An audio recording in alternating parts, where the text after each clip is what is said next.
Hi there, folks. Jim Grasser, 303 Barbecue again, Colorado barbecue at its finest. Having a bit of a snowy day today. Colorado, we don't let that get in front of us. We just learn how to adapt. We barbecue out in the snow too. Today I'm going to start the first of 4 parts on Thanksgiving. Alternative ways to cook your turkey. We're going to smoke a turkey today. I've gone with a 13 pounder. 20 pound, everybody wants to say they have the biggest turkey on the block, but they really dry out by the time they get cooked thoroughly.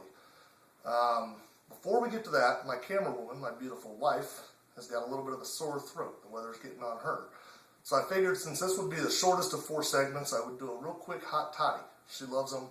They make her throat feel a little bit better, and I've already got it kind of going, so come on back here. I've got a pot of boiling water. In that, I've thrown a half a lemon, large lemon, and a single cinnamon stick. To that, we're going to add a whole bunch of honey. Thick.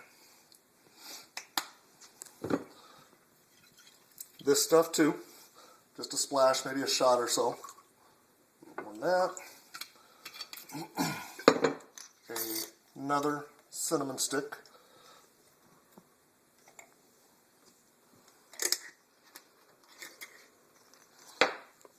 And a splash of the little tea that we've decided to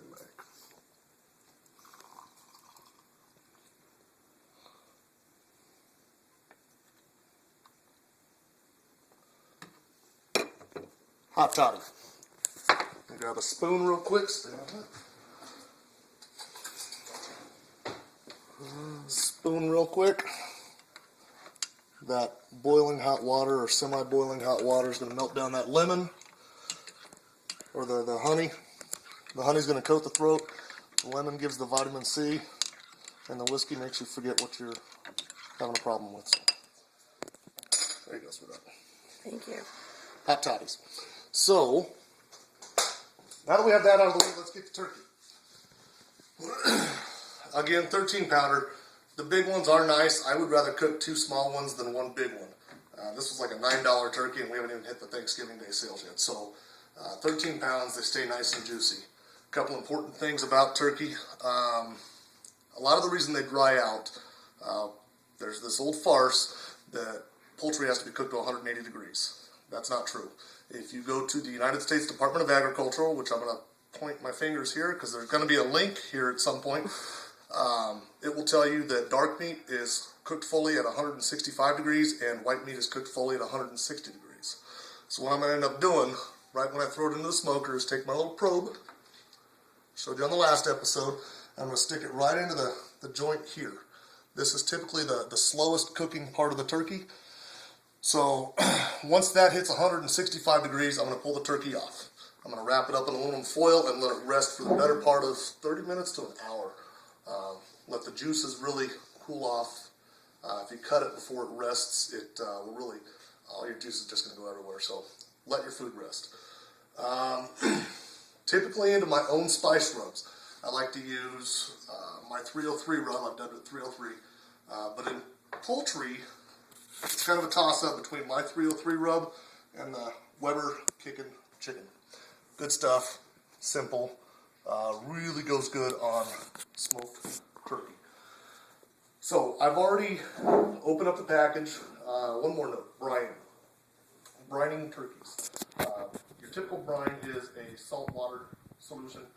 I think the last one I did was a cup of salt to a gallon of water. It's a real heavy solution of salt water.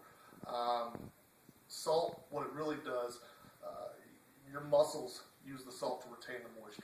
When you put a bird into salt water, it's basically making those muscles retain the moisture that they're surrounded in. You'll rinse it off, go about your cooking after that. What I've found, the juicy birds like butterball and these types of turkeys, they come with a brine. They've already been brined. I've tried a couple brine solutions myself. I find them being messy. It's cumbersome. I use a big 5-gallon pot, stick it in the fridge. It takes up my entire fridge. And I don't really know that the flavor's ever really been there. It's not really worth my while. But if you wanted to, a lot of people are taking that cup of salt water, a cup of salt to a gallon of water. The ones I've done in the past, I've added brown sugar, thyme, rosemary, these sorts of things.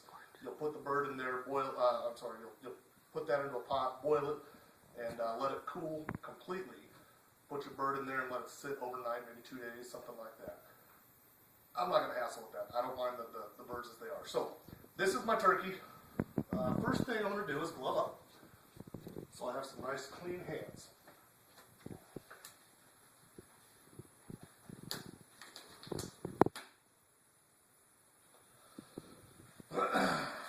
Next thing I'm going to do is take this little plug that the birds come with that tell you when they're done. That is trash to me. I'm going to take our kicking chicken. I'm just going to sprinkle that over the bird. I'm going to be generous with it.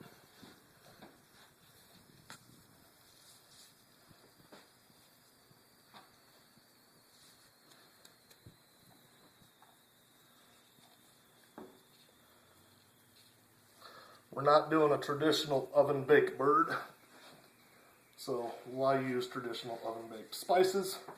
We're going for a barbecued turkey. Done and done.